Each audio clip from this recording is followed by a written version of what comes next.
wide receiver in the NFL wants to be a top target, and two players will be trying to be that today. It's Brent's Rams going up against Beckham's Giants. With that, let's welcome in our fine broadcast team. Here are Brandon Gaudin and Charles Davis. Thank you very much, Larry. We are here on a beautiful afternoon for football. Today, we've got a good NFC matchup on tap between the Los Angeles Rams and the New York Giants. Hello, everybody. Alongside Charles Davis, I'm Brandon Gaudin. As we get set here, Charles, we talk about wide receivers. You know, Larry mentioned it in the open, but that's a big spot to look at here in this one. I think he identified it perfectly because these guys have such an impact on the game nowadays because they throw the ball more than ever. And whether they're throwing it short, medium, or long, can they snatch it out of the air and create even extra yardage with run after catch? So many times during the course of a game, Brandon, the special teams actually helps out their offense. Not in this case. They did them zero favors with that return. And tough starting field position here.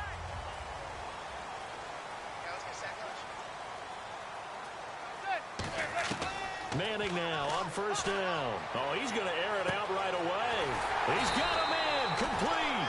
And all the way to the opposite 49-yard line. Well, we know he's got the speed there. He needed the speed and the hands. A great catch.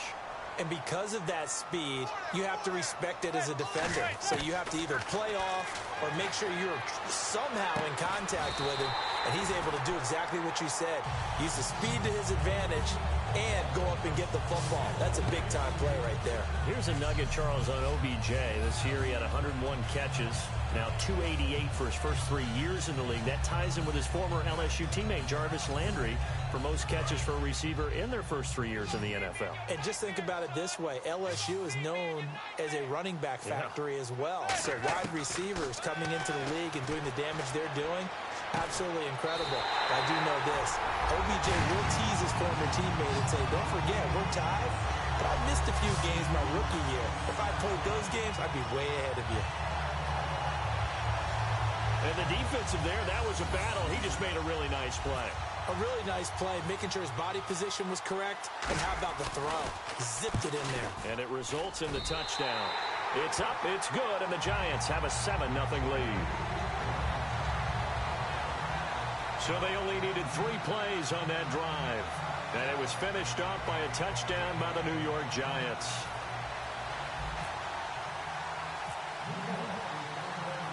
Brown now to kick it away after the touchdown. That's fielded in the end zone. And a couple yards deep, he'll go to a knee. He won't return it. And they'll take it out to the 25.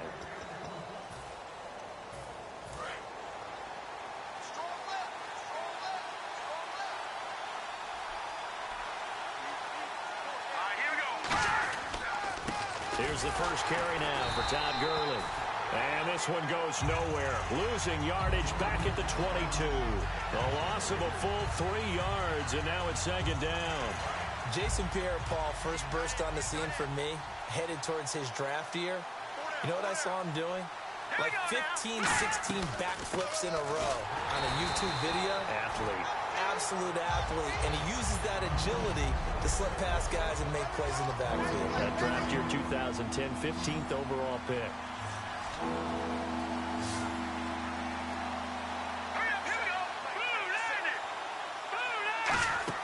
They go play action with Gurley. Now gone. And the giant rush gets home as down he goes. J.T.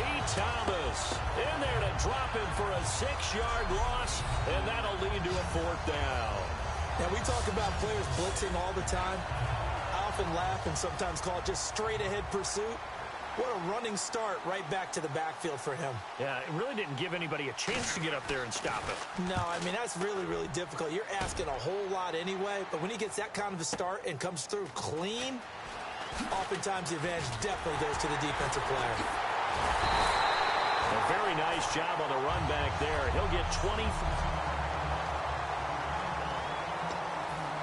Here's the Giant offense now making their way back out onto the field. And they will simply, Charles, be looking to duplicate what they did last drive when they were able to push it in for 6.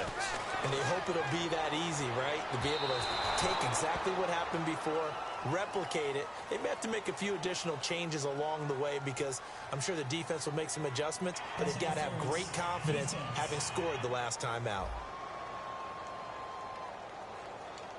The penalty is declined.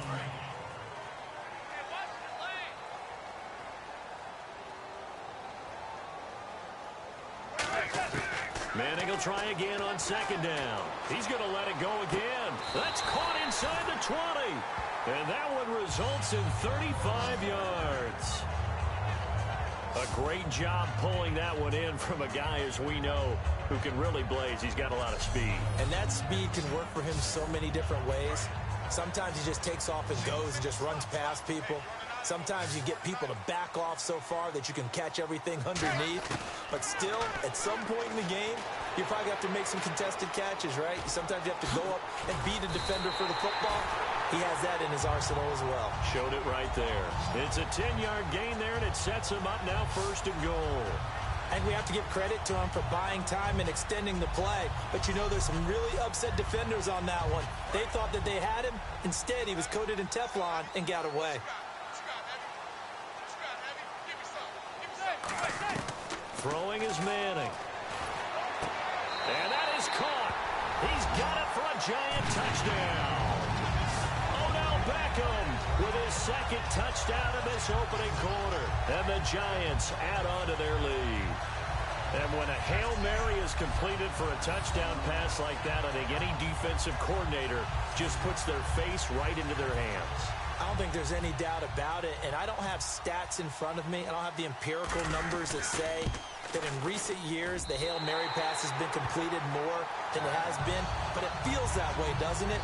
And I know the defenses are spending more time on it. I think the biggest mistake they make is that they play everything from behind the receiver. I think they've got to start getting people in front as well to try and knock the ball away. Brown now to kick it away after the touchdown. That'll be taken in the end zone. And he'll take this one near the 25, call it the 26-yard line. Partner, these L.A. Rams, as they come back out here for the next offensive series, they've now missed the playoffs 12 straight seasons. Of course, this last one, their first back in L.A. They were 3-1, so much hope, but then they lost all but one down the stretch. Hard to believe with a defense that good, but it just tells you about the premium that's placed on the offensive side of the ball, especially at the quarterback position. They just didn't have the stability. Even though they drafted Jared Goff, #1 in 2016, he'll have to ascend to that number. Be that guy for them in the next season in order for the Rams to finally break that playoff drought. And now they've got some city neighbors in the Chargers of L.A.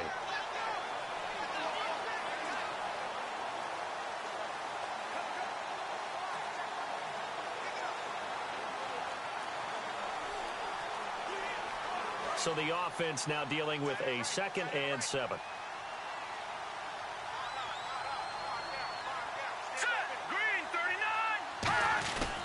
They'll stick to the ground game with Gurley. And running room scarce here. He's going to be stopped in his tracks at the line of scrimmage. J.T. Thomas, the linebacker, there to stop it. Partner, we know today's NFL is really built around the guy throwing the football. But these short runs, they still pay dividends because they can take their toll on a defense and they can add up as the game goes along. You control the clock, you control the ball, and that way you often control the game. Goff now looking to throw, and he'll just toss it away.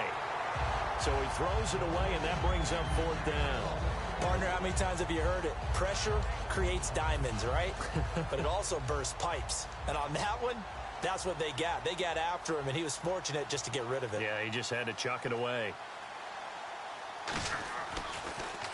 He gets this one away, and boy, it's another boomer.